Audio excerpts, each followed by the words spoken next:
Alright, welcome back again, and in today's video I'm going to review one of the SEIKO reissues that's come out lately, which is the SRPK17, which is a reissue I think of a 6119, 6106 watch from the late 60s, early 70s. So they come in a 5 box, which I'm not going to get it all on shot. There's outer boxes and stuff that come with it as well, and if you buy it from the SEIKO boutique, well, from the Australian one anyway, you do get a SEIKO notebook and a SEIKO pen as well with it. So that's how they look inside the box. So I'm just going to pop it out, and this will be another honest review of this one. So that's the piece in its entirety there. So basically, it's all stainless steel. You've got a what do they call these, tonneau or UFO shaped cases? Rotating bezel, stainless steel bracelet, which is a, what do you call them, chiclet style or whatever. We don't have chiclets in Australia, so I don't know what you call them here. Straight link or something. That's the buckle there. And it's one of these really crappy buckles that SEIKO are just really obsessed with at the moment. So it's got 2 release buttons on the side, and you have nearly no, you'll see here, nearly no sort of micro adjustment there, which is really annoying. These buckles feel kind of crappy as well. They're sort of cheap feeling. Not very inspiring in my opinion. But that's what you get with it. The bracelet itself is fairly good quality. Really having all these pinholes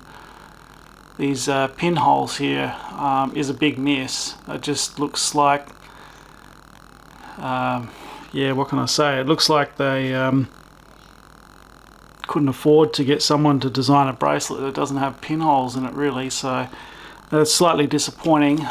It is well made though, and it is heavy as well. It's a very heavy bracelet. They're all solid links there, so yeah, it's definitely a lot of heft to it. If we look on the back, and I'm not going to take the bracelet off, but you can see there it's got a vintage style SEIKO caseback with the, what they call the horseshoe engraving on it. So that's how they used to do the casebacks years and years ago. So no see-through caseback here, which I think is a good choice for this watch. See-through casebacks are kind of overdone at the moment, so it's good to see them not being used for once. So we'll just turn it over to the front, and you have, just get that in focus. So it's a pretty typical 60s and 70s sport watch sort of layout.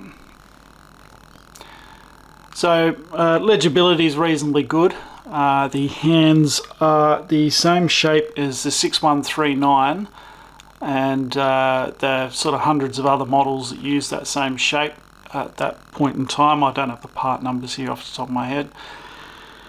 So you've got a track around the dial, which is your second segments, and the bezel is a slip bezel, so there's no click on it whatsoever, which really isn't a big deal, especially not in this sort of piece.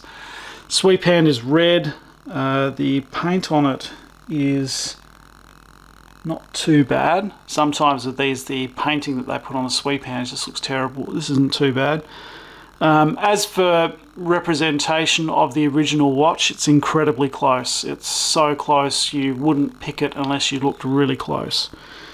The dial print as well is good. So you've got the sports, automatic, 24 joules, 10 bar, which is cool. It's good that they've gone back to that sort of vintage style of printing on the dials. It is quite text heavy, but that seems to be what everyone wants these days. So the crown is a little bit larger than the crown on the original. So you can see that there. The reason behind that is that this is a 4R36 movement, whereas the original was either a 6106 or a 6119 off the top of my head. So yeah, that's just helps with torque when winding. The crown action is reasonably good. It's actually got a recess under there, because the way you're meant to use the crown is with your finger like that, and that is quite good. It's inspiring, feels good, comfortable to wind, not that you want to be doing it that much anyway. So the crown feel when you pop it out is quite good. It's pretty typical, they're all pretty good these days. That's it there, feels smooth. And the language on this one is English, and it looks like Chinese again. Someone else correct me if I'm wrong there. So this was purchased from the SEIKO boutique in Australia, which I believe is shipped from Sydney, I think, from memory.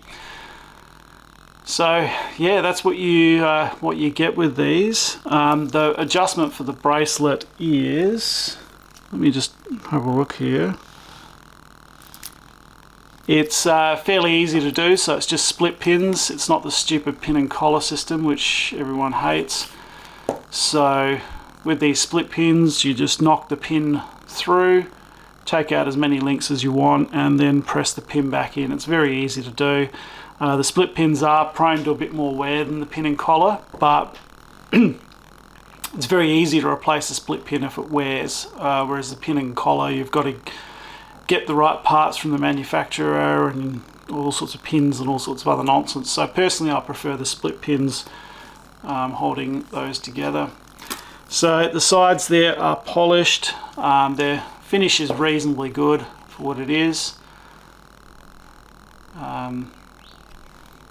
Yeah, so you're not looking at really black polishing on this model, because it is sort of relatively low in their product lineup, but the finish is quite good. Certainly comparable to what they were putting out on the original. And yeah, I think this is just a fantastic buy for the price. It was priced right.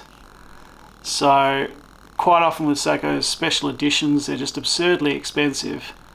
And you sort of got to ask yourself what you're getting for that money, especially with the 6R series of movements. Yeah, it's just, I'll go into those on another video, but they're fairly poor value for money for what you get, but the price point on this was just right. So these are a limited edition. I think they're still available at the moment. If you've got the cash to do it, I would recommend picking one up. I would say definitely a future classic, but I mean, who really knows? But it just hits a lot of bases. So yeah, if you can pick one up, just go for it while they're still available. So I'll leave that here, and thanks for watching, and yeah, we'll see you again soon, hopefully. Thanks.